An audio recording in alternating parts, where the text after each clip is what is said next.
In this video you'll find out what is natural frequency and how to tune it in GT Sport. Before we jump right into tuning, I want to explain what exactly is natural frequency, so you can have better understanding of what's happening with your car when you change something. The simplest way how I can explain natural frequency is with this video. You can see on the left side the spring is moving up and down way slower than on the right side, and that means that natural frequency on the left side is lower than on the right side.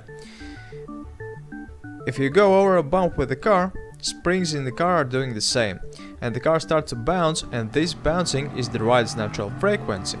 If the natural frequency is 1, that means that car bounces from the lowest point to highest and back to lowest in 1 second right after hitting the bump. If the frequency would be 4 for the same car, bouncing would be 4 times faster, so the car would bounce from the lowest point to highest and back to lowest 4 times in 1 second. If we look at the suspension travel here, lower or softer natural frequency will allow more travel for suspension, and that means bigger weight changes.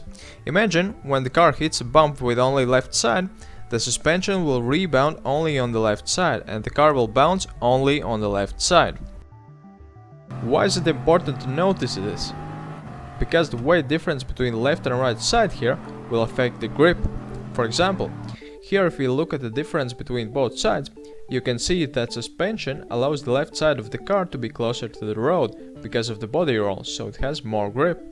If the natural frequency would be lower, there would be bigger difference in height between both sides, and bigger grip difference between tires on both sides, meaning that inner wheels would have less grip. If this car would have higher natural frequency, there will be less difference between both sides and more even grip. However, if you have too high natural frequency and the suspension will have less travel, there will be moments when tires can't drop sufficiently to stay in contact with the road, like in this example. Here you can see Porsche right after hitting a bump, and the natural frequency is so stiff that the tires on the left side can't get to the road. This can lead to unstable car, unpredictable movement, like in this example.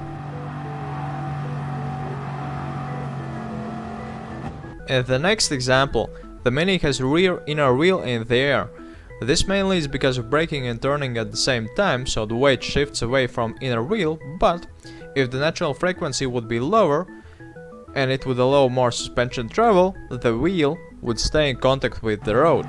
In GT Sport we don't have such extreme examples, but if you have high natural frequency, the inner wheels when turning will lose some grip. If you paid attention, you noticed that in both cases, low frequency and high frequency, inner wheels will lose some grip when turning. So what's the difference? In low frequency, inner wheels lose grip because more weight is being shifted away, and the car can suddenly slip out because the weight isn't well centered. In high frequency, inner wheels lose grip because suspension doesn't allow inner wheels to drop enough to have maximum grip, so the car will get more oversteer, but the car won't spin out because less weight is being shifted. Here in the first example, you can see how the car spins out easily with low frequency, because it loses grip on the inner wheels, and overall, with all the bumps in the track, the car is very unstable. And here, with high frequency, car doesn't spin out as much, but it is way more stable and easier to control, but at times it feels too stiff.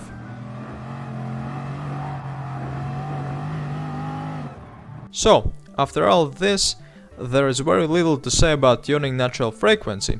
First off, at the moment this setting doesn't seem to affect low-powered cars. If it will change, I will upload a new video and I'll put the link in the right corner right about here. Meanwhile, with high-power cars this works like this.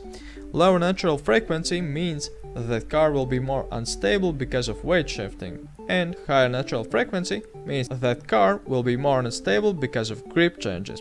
So, you would want to find the golden middle way that has the best stability while aiming for the stiffer side. So that's about this video. Leave in the comments what would you like to see next, and don't forget to like, subscribe and share this video to help the channel grow. Thank you for watching, and until the next time.